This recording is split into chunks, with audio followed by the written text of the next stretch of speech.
Geez, is it me or is space travel becoming more and more of a bummer every day? Scientists have recently discovered that time in space poses many mysterious health risks to human beings.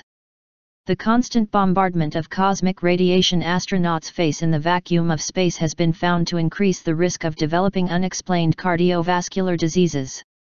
More worryingly, researchers recently discovered that astronauts' genes can be permanently altered as a result of spending time in space.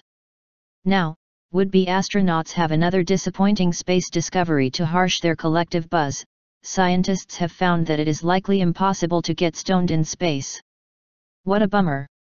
Even though toking up, putting on dark side of the moon, and staring down at the Earth for hours sounds like a perfect way to spend one's first time in outer space, a new study published in the journal Brain Structure and Function has found that background radiation levels in space can affect the hippocampal regions of the brain responsible for, among other things, cannabinoid reception. These results demonstrate that energetic charged particles at space-relevant low doses elicit surprisingly selective long-term plasticity of synaptic microcircuits in the hippocampus. The magnitude and persistent nature of these alterations in synaptic function are consistent with the observed perturbations in cognitive performance after irradiation. Researchers bombarded poor, innocent laboratory mice with radiation similar to that found throughout the solar system.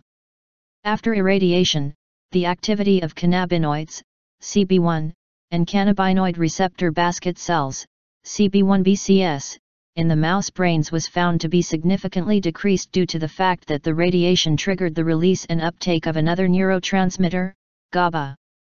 In irradiated mice, GABA release from CB1-BCS onto PCs, hippocampal neurons, was dramatically increased.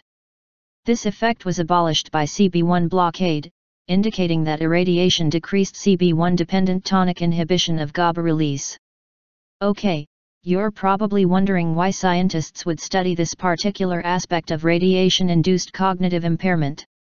Given the facts that recreational and/or medical marijuana is now legal in 28 states and a trip to Mars could last over 300 days, it's not a stretch to assume that many marijuana users might not want to go without their preferred therapy of choice on a long flight to their new home on the Red Planet or an off-world asteroid mining colony.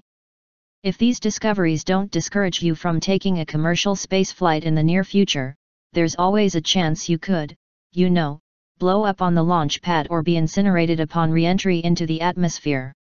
Still totally worth it, though.